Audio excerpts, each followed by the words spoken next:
Well, good morning, Red Deer. It's Mayor Ken with you again this morning, and it's just a pleasure to be with you this morning. We had council yesterday, so we're going to talk all about that. But, a bit about where we are this morning. Check this out, Red Deer. This is really, as Michael would say this morning, a hidden gem in our downtown. So 4919 49th Street, A Plus Art Gallery. Just a pleasure to be here this morning. And I'll say it again, Michael, one of the hidden gems in our downtown. So great to be with you this morning, and let's get started. Oh, thank you very much, Mayor. I appreciate you being here at our gallery. We're actually celebrating our 6th anniversary. Terrific. I'd like to share that with all our viewers and everyone that like to just sort of experience a different kind of art gallery. We welcome you in and checking us out. I have a few questions for you. Indeed. Yesterday's council was presented with a small number of requests for tax penalties cancellations. Yes. Mayor Johnson, residents can apply for a cancellation of penalties if penalties were imposed incorrectly. Can you talk a little bit more about the policy and how it is legislated? Yeah, thank you for that, Michael. Anytime we get into tax penalties, okay, of course, it's as a result of not paying your taxes when due, and they're no fun. Let's be frank. Nobody wants to impose a penalty in the city. Least of all, the city doesn't operate on the premise of penalties. It operates on the premises of service and a fair return for service, which is what your taxes are. So anytime we see penalties or appeals about them, which we did yesterday, we need to take a look, and the fundamental principle of the policy is if the city is at fault, if the city has done something that's resulted in that tax bill being overdue, the city will refund it or not charge a penalty as the case may be. So the guidelines around that are very what I would call entrenched in legislation. So they're there to protect both you, for example, or me as a taxpayer, and the city, of course, as the tax collector. So they're based in what's called the Municipal Government Act, or the MGA. So the regulations are laid out in that particular act. They're also governed by FOIP, which is the Freedom of Information Act, and so on. So I'll give you an example, maybe not unlike where we are here this morning. So your building, your premises would be registered at land titles, and the applicable address would be, for example, if it's Plan Y, etc., Lot 15, but it would also have an address. So the city depends on land titles as being the agency of the address. Sometimes mailing addresses can change. Sometimes corporations, for example, A Plus may have a different mailing address, could be your address, as opposed to the actual location here. So often the city will do its best to try to track returned mail, to try to get an understanding of that. But it uses land titles as the barometer to say that was the address. The legislation is very specific. And you would probably understand that it's rooted in the wording that mail delivered is mail deemed to be received, and so on. So there are many other clauses there. Council wrestles with this every year. I've wrestled with it every year for 9 years. Yesterday was no different. We had 3 penalties yesterday, unfortunately for the appealing person, the city was not at fault, and the penalties, council voted unanimously that the penalties would stand. But always an emotional issue, not a fun issue, and we take it very seriously, Michael. Oh, that sounds pretty good. Thank you. I do have another question for you. Council has passed first reading of an application for the development of remove of the Molly Bannister Drive Road extension, a bridge across the Piper Creek, and showing the city planning and documents for this area. Mayor, can you talk a little bit more about the history of this road extension and the bridge coming up before the council? Absolutely. The history, Michael, is extensive on this particular issue. It actually goes back into the 70s when the neighborhood was designed and so forth. And Bauer in those days, was relatively undeveloped, and so forth, named after, of course, the Bauer family in the city.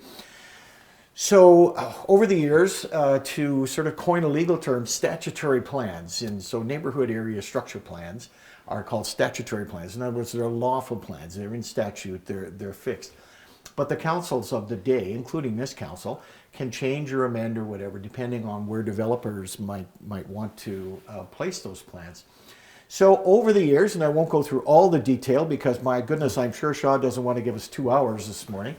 But over the years, those plans have been in the statutory plan and out of the statutory plan, back into the statutory plan, and so on. Over the last couple of years, say since 2019, the developer has come to council, asked us to look at removing the road access and bridge over Piper Creek, which was defeated by council in 2020. Then a further application came to us to amend what was planned to be an arterial road in that road alignment and make it a collector road. So a collector is typically less wide, less busy, typically 2 lanes instead of 4 lanes, this kind of thing. So that was actually approved by council, the collector road. The developer is exercising their rights, of course, and any of us can bring an amendment to a neighborhood area structure plan. So the developer is exercising their rights, has come to council again as of yesterday, and asking us to reconsider the whole road alignment regardless. So in this case, the proposed collector road and bridge is proposed to be removed by the developer. So that was heard by council yesterday. Some great questions were asked by council around this. And we decided to pass first reading. Typically, these bylaws need 3 readings to be enforced. So first reading enables us to have a public hearing.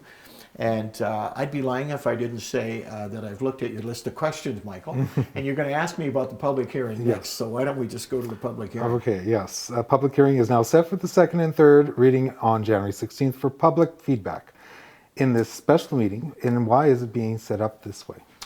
Well, you know, it probably shouldn't surprise any of us that this particular issue has been a long-standing one. And so we anticipate that we will get many people wanting to speak. The benefit of a public hearing is that any affected party, so for example, if I'm in, well, I happen to live in Morris Road, it's no secret, but if I'm in Morris Road and I want to speak at that public hearing, I can, because roadways and bridges affect all of us in the city. So it's not just a neighborhood sort of issue. So we're expecting a lot of people to turn out, have their voices heard, and so on. So we are still planning for council chambers, but we've set aside enough time. The 16th is a Monday. It'll start at 3 p.m. So typically I would think a public hearing, we're anticipating, oh gosh, 4 hours, 5 hours, you know, kind of thing, which would take us into say 7 or 8 p.m. At night. But it'll allow us to hear everyone. And that's really what our public hearing is all about. If we had scheduled it for, you know, what I would call an ordinary public hearing time, that would have started at 5 o'clock, and that may have also included 1 or more public hearings, because these are fairly common in council's agenda. So this is an opportunity to have enough time to accommodate a lot of voices, and we really encourage people, if they have an opinion on Molly Bannister, to email us, to write us, to come to the public hearing, if you will. Have your voice heard. You know, this is an issue I think where all of the city wants to have a voice. So please get your voice heard, and we have almost 2 months to get your voice heard. So please do so, and come out to the public hearing on the 16th. Yeah, that sounds perfect. I have another question. Council has presented a master plan for Riverbend Golf and Recreation Area, laying out a new 20-year vision of treasured community amenity. So, Mayor Johnson, Council has had some robust conversations about this report. Can you talk a little bit more about what the comments were from Council? Absolutely. You know, I think the glory, if that's a proper word, I like to use it from time to time. You know, the word glory is a wonderful word, I think. I think the glory of council is that it mirrors the community. You know, it's the community's voice, and community elects council to be its voice, to be its eyes, to be its ears, all those things. So when you talk about a robust conversation with council, the community also had a robust conversation over the last 6 or 8 months since we started consulting them about Riverbend. So we had over 1,000 people weigh in online. We had workshops with people. We did some site visits with people. All those good things. Council, of course, the Riverbend Society Board, the Parkland Ski Association, the Waskesiu Environmental folks. All of those folks weighed in here. So you talk about the word robust. I love that word. Whoever used that word, whether it was Shar or one of our own people, couldn't have picked a better word, because that is really what the scope of it was. So we had a tremendous amount of discussion yesterday. The central themes I would think, or as I would recall, were protection of the environment. People in our city look at Riverbend as that sort of jewel of the community. You know, there's so much natural area there. So protection of the environment, access, making sure Riverbend is accessible, parking, for example, improved amenities, improved boat launch, improved Discovery Canyon, improved golf course, if you will. So you get just such a broad range of opinions and feelings. The consultant actually talked about a sort of complementary but also competing interests. So you have a voice from the ski club that might want to make snowmaking, for example, but you have the voice from the Environmental Association that says, snowmaking is not our best alternative. So council, in a robust way, to your point, had to balance all of that kind of conversation, and in the end, set a vision, for the next 20 years. Riverbend is going to become, if it's not already, but Riverbend is going to become a focal point of Red Deer's identity going forward. And I also have another question. What is some of the key themes that are identifying this engagement process? Well, we talked about, or I talked about, and I kind of spilled over to your next question a little bit. We talked about the environment, we talked about access, and so on. But, if you could boil it down to, if it's possible, to sort of take that down to a nice sauce, if you will. The central theme in all of this yesterday was the love of Riverbend. Not a single person that weighed in says, we should abandon Riverbend and walk away or whatever. Everyone said, we love this amenity, and everyone said they were interested in its future. So I would say that was the overriding theme, but certainly the other themes I spilled over into your question, Michael. Okay. And so I hope that's a good response. Yes, perfect. There are 2 public hearings this week. Yes. One for rezoning and residential areas. Yes. And one to adopt a new industrial area structure plan in Chills, the industrial park. Mayor Johnson, in the case of the industrial area structure plan, can you talk more about the public hearing went and what the vision is for this area?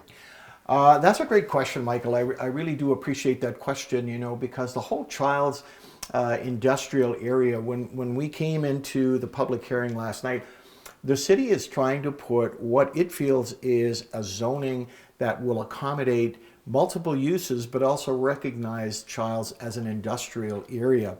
So, for example, there's potential development in Childs for a snow dump. God forbid we should use it in 2022, 23. Who wants it? But we have to prepare. We're in a time of climate change. We're in a time of shifting weather patterns.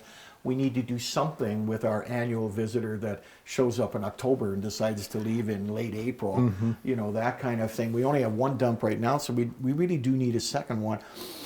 So we also have the potential of a fire training center there, but this is sort of out a few years, I would think. Last night during the public hearing, we had some wonderful citizens come out and tell us how are you mitigating, for example, that environmental runoff from the snow dump, and how it affected their neighboring properties. For example, we had a farm family turn out last night, multi-generational farm family that farms to the south and to the east of that particular zone. So their questions were around water mitigation, soil contamination, all of those things. Tremendous questions, And we were able to assure them, I think they left in a very satisfied state. We were able to assure them that Alberta Environment, including the city's own environmental policies, would ensure that there would be no spillage, no leakage, no containment, all of those, kind of things. I think the great thing around a public hearing is it enables perspectives to be shared that our own administration and our own council may not consider. So you get a citizen coming and saying, what about whatever it is? What about this? Have you thought of this? And it's an opportunity for us to be able to consider that and maybe amend what we're doing, change what we're doing, or defeat what we're doing, and so on, which I alluded to, a little while back in terms of the Molly Bannister hearing, why it's important to hear the voices that we need to hear. Sounds great. Was there anything else from yesterday's council meeting that you'd like to mention or to our viewers? Well, there always is something, Michael. We always want to bring something to the viewers. And, yesterday, again, I'll say, the extent of the conversation on Riverbend really reflects, I think, what the community thinks of the amenity. So there was that. And I'll just wrap up this morning, folks, by saying this. We're going to kick off very, very shortly, just in a few days, Lights the Night, and we're going to celebrate everything that is great about our downtown. But I couldn't be in a more appropriate setting this morning, to demonstrate that. So please, folks, I know I'm aggravating you from time to time when I say, please come downtown. Please come and discover the richness, the culture, the vibrancy of what we have here. I enjoy it. I know you'll enjoy it. And with a host like Michael, how could that not be possible? So there you have it, Michael. Thank you very much for your time and spending your time in our gallery. Thank you. You're welcome, Michael. And this is Mayor Ken, folks, saying see you next time. Looking forward to seeing you in our downtown over the next few weeks. Take care.